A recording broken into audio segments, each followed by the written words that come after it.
ವಿಶ್ವವಿಖ್ಯಾತ ಮೈಸೂರು ದಸರಾ ಮಹೋತ್ಸವ 2026 ಮೈಸೂರಿನಲ್ಲಿ ದಸರಾ ಗಜಪಡೆಗೆ ಅದ್ದೂರಿ ಸ್ವಾಗತ ಮಾಡಲಾಯಿತು. ಅರಮನೆಯ ಮಂಡಳಿ ವತಿಯಿಂದ ಅದ್ದೂರಿ ಸ್ವಾಗತ ಕೋರಿದ್ರು.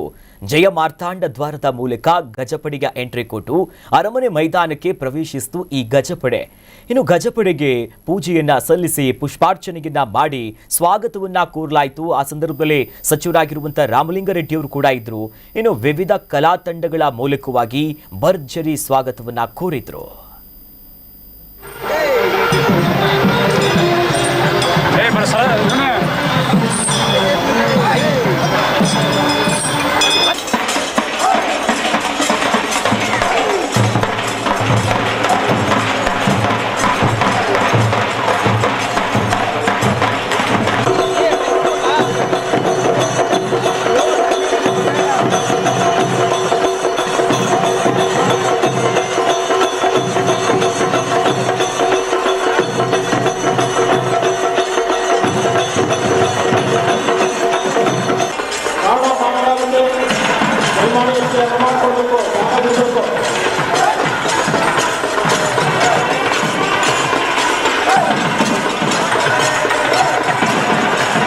ಯಾವ ಆನೆ ಹೊರಬೇಕು ಅನ್ನೋದನ್ನ ನಮ್ಮ ಅಧಿಕಾರಿಗಳು ತೀರ್ಮಾನ ಮಾಡ್ತಾರೆ.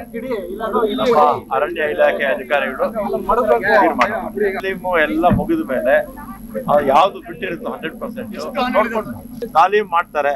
ಫೈನಲ್ ಆಗಿ ಯಾವ ಸೂಟ್ ಆಗುತ್ತೆ ಅಂತ ತೀರ್ಮಾನ ಮಾಡ್ತಾರೆ. 2-3 ಆಗ್ಬೋದು. ಅವಾಗ ಅಂತ ಸಂದರ್ಭದಲ್ಲಿ ಇವ್ರು ತೀರ್ಮಾನ, ನಮ್ಮ ಅರಣ್ಯ ಇಲಾಖೆ ಅಧಿಕಾರಿಗಳಿಗೆ ಅದರ ಚಲನವಲನ, ಅದರ ಕ್ಯಾರೆಕ್ಟರ್ ಎಲ್ಲ ಕೂಡ ಗೊತ್ತಿರುತ್ತೆ. ಅವ್ರು ಫೈನಲ್ ಆಗಿ ಅವ್ರ ತೀರ್ಮಾನ ಇಲ್ಲ ಸಿಎಂ ಅವರೇ ತೀರ್ಮಾನ ಮಾಡ್ಬೇಕು. ಅವ್ರು ಇನ್ನೂ ಯಾವ್ದು ನಿರ್ಧಾರ ಪ್ರಕಟ ಮಾಡಿಲ್ಲ. ಅವ್ರು ಪ್ರಕಟ ಮಾಡಿದಾಗ ಖಂಡಿತ ಯಾವ ಆನೆ ಹೊರಬೇಕು ಅನ್ನೋದನ್ನ ನಮ್ಮ ಅಧಿಕಾರಿಗಳು ತೀರ್ಮಾನ ಮಾಡ್ತಾರೆ. ನ್ಯೂಸ್ ಬೀಟ್ ಫಾಲೋ ಮಾಡಿ, ಸಬ್ಸ್ಕ್ರೈಬ್ ಮಾಡಿ.